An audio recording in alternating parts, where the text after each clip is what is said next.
বিশ্বকাপ জয়লাভ কৰাৰ পাছত আমি উমা চেত্ৰীৰ গৃহলৈ আহিছোঁ। আমি সকলোৱে জানো যে দেশৰ নাম বিশ্বত উজ্বলাইছে মহিলা বিশ্বকাপ ক্ৰিকেটৰ এই জয়যাত্ৰাত এগৰাকী অতি শক্তিশালী সেনানী হিচাপে উমা চেত্ৰীয়ে অংশগ্ৰহণ কৰিছিল। আৰু উমা চেত্ৰী কেৱল মাত্ৰ অসম উত্তৰ পূৰ্বাঞ্চলৰে গৌৰৱ নহয়, এতিয়া সমগ্ৰ পৃথিৱীত ভাৰতৰ নাম জিলিকাইছে। আৰু এই বিশ্বকাপ জয়ৰ পিছত স্বগৃহলৈ আহিছে। আমি আমাৰ দলৰ তৰফৰ পৰা উমা চেত্ৰীলৈ অফুৰন্ত আমি শুভেচ্ছা অভিনন্দন জ্ঞাপন কৰিছোঁ। এই জয়ৰ পিছত অসমৰ ক্ৰীড়া জগতত বিশেষকৈ মহিলাৰ ক্ৰিকেটতো এটা অতি সুদূৰ প্ৰসাৰী প্ৰভাৱ পৰিব। মই ভাবোঁ যে এই অঞ্চলৰ পৰা ওলাই গৈ বিশ্ব জয় কৰাটো অত্যন্ত প্ৰত্যাহ্বানপূৰ্ণ আছিল।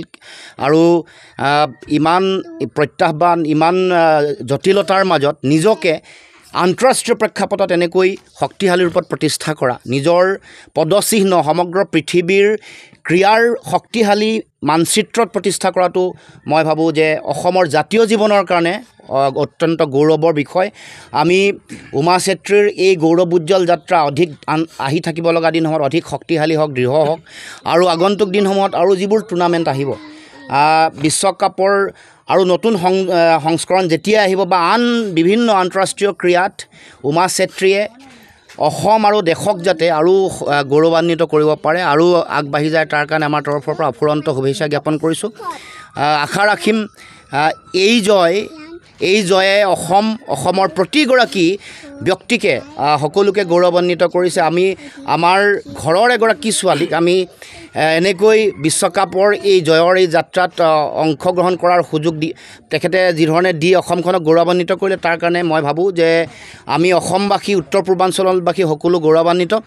কেৱল মাত্ৰ আগন্তুক দিনসমূহত আমাৰ দায়িত্ব থাকিব যাতে এই যিটো গৌৰৱ তেখেতে দিলে অসমৰ সমাজ জীৱনক, জাতীয় জীৱনক, ইয়াৰ পৰৱৰ্তী দিনসমূহত ক্ৰিকেট মহিলা ক্ৰিকেটক অসমত কেনেকৈ সম্প্ৰসাৰণ কৰিব পাৰি সেই সম্পৰ্কতো আমি যাতে আমাৰ ফালৰ পৰা আমি সকলোৱে মিলি যাতে কাম কৰিব পাৰোঁ।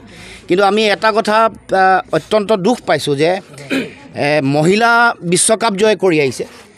বিশ্বকাপ জয় কৰাৰ পাছত দেশৰ প্ৰধানমন্ত্ৰীয়ে নিমন্ত্ৰণ জনালে, কিন্তু অসমত এই গোটেই কথাটো প্ৰচাৰ নহ'ল। এগৰাকী মহিলা ক্ৰিকেটাৰ, এগৰাকী দেশৰ বিশ্বজয় কৰি অহা দলটোৰ অতি শক্তিশালী এগৰাকী খেলুৱৈ, অথচ আমি কোনেও গম নাপালোঁ, চৰকাৰে গম নাপালে। যিটো ৰাজকীয় আতিথ্য, ৰাজকীয় যিটো আদৰণি দিব লাগিছিলে, এইটো কি কাৰণত হৈ নুঠিল? সাধাৰণতে যিকোনো ধৰণৰ কথা এটাতে ব্যাপক এটা প্ৰচাৰ চলে, চৰকাৰী যন্ত্ৰৰ ব্যাপক উদ্যোগ থাকে, চৰকাৰী যন্ত্ৰই সাংঘাতিক এটা পৰিৱেশ সৃষ্টি কৰে। বাহিৰৰ পৰা বিভিন্ন বহিৰাগত নেতা কৰ্মকৰ্তা আহিছে, হাজাৰ বিজাৰ মানুহে আদৰণি জনাইছে, গায়ন বায়নাই হৈছে, সাংস্কৃতিক দল। অথচ উমা চেত্ৰী আমাৰ ছোৱালী, অসমৰ ছোৱালী, অসমীয়া ছোৱালী এজনীক বিশ্বজয় কৰি অহাৰ পিছত এই যিটো কৃপণালী, এই যিটো একেবাৰে ব্যৰ্থতা বুলি ক'ম বা যিটো অৱহেলাৰ যিটো দৃষ্টিভংগী, এইটো কিয়? এইটোৱে আমাক সকলোকে দুখ দিছে। মহিলা ক্ৰিকেটাৰ